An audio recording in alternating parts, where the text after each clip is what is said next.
You want to start hybrid training. So that basically means that you want to make sure that you are lifting weights, resistance training for both strength and size development, but also you also want to add running, some type of cardio, endurance-based activity and endeavor into the pot too. So you want to have both sides of the coin. So I've been training like this for a few years now, and here are big three common mistakes that I myself have done, and then mistakes I have seen commonly in other people as well. So one of them is a twofold answer, and so that is meaning that like you can't go 100% in endurance and also lifting all at the same time. So with that, you can do anything, but you can't do everything all at the same time because these two areas they are very conflicting to one another. They do complement and they do support each other in some way physiologically to help from one side to another. But in your actual training, you can't do both of them at 100% because then the twofold answer to that is injury is on the horizon, and from a periodization standpoint of you actually making progress in either domains, right? So think of it as like a conductor with a symphony, and everyone has their instruments, and you're trying to make a song, a note, and if the conductor has to orchestrate the flow of chaos and the magic correspondingly, and so make sure that these people in this area are like going, and then the other ones are kind of like dampening down so this area can flow,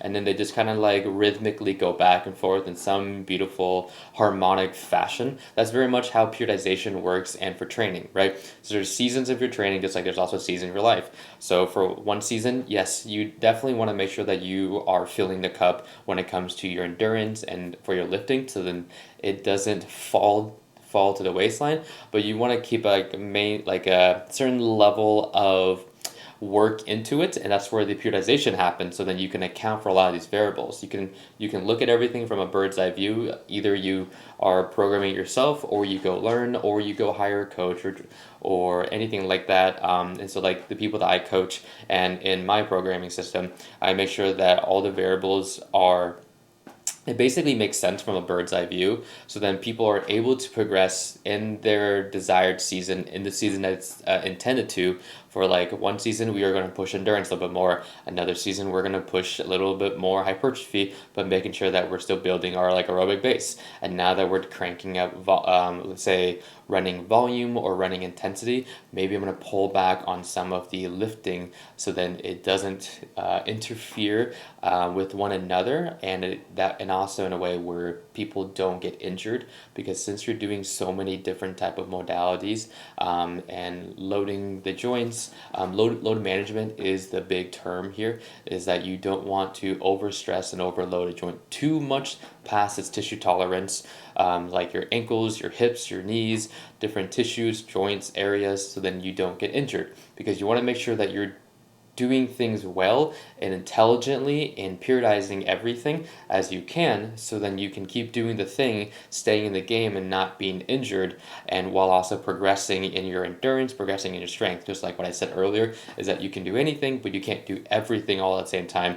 That same principle applies really well to your own personal life too. Like, you aren't going to be able to show up in every single domain of your life to full capacity. There's some seasons where you are going to have to push a little bit further in your career, in your academic work, and your relationships may have to go down a couple notches, and vice versa. Things always change because the seasons always change, and so you can always evolve and kind of manage the fluidity between all that around from a bird's eye big picture view.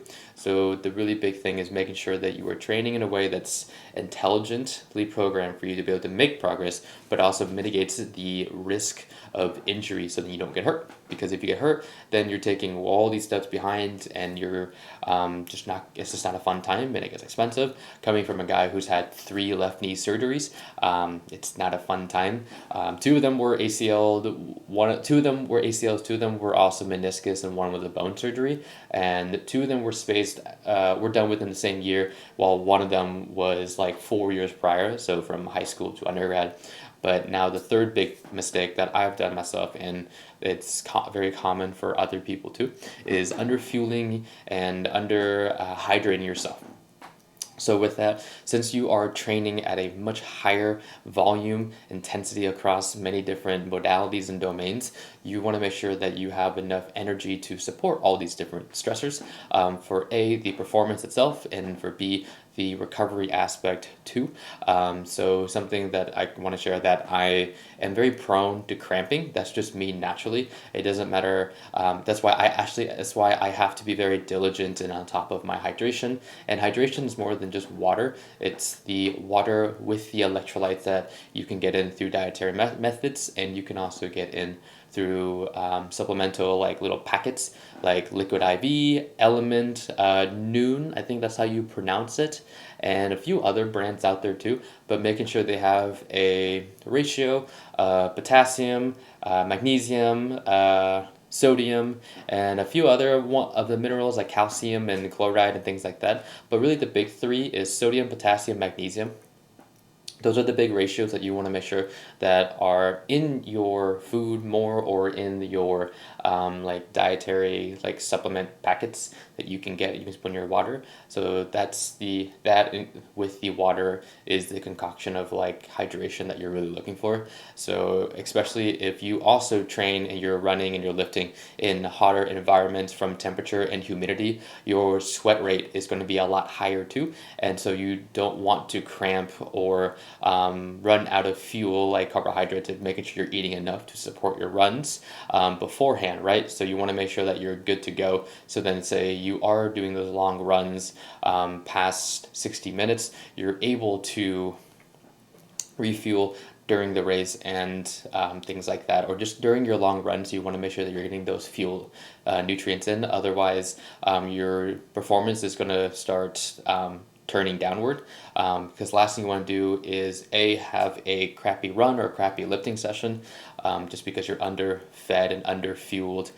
So then you're not able to lift as hard or as strong as you could, or run as long or as hard as you could as well, or even during it you're having to pull your performance back just because you get hungry, because you neglected nourishing and supporting yourself. So if you're going to be training both modalities, and turning the volume up and the intensity and all those other variables, you got to make sure that you are also supporting that added stress with nutrients and foods, in a way that helps improve you and keeps you improving your performance, so you can keep doing the thing that you want to do.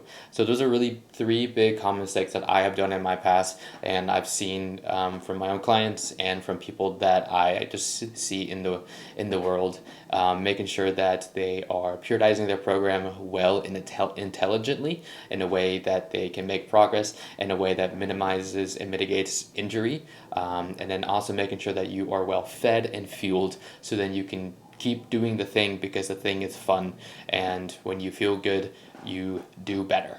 So those are really three big ones. Thank you guys for listening, and if you have a friend that's not programming their stuff very smart, or they are feeling underfed and underfueled in their performance, send this video to them, so then they get a little dose of a reminder that you should start eating more and following an intelligent programming.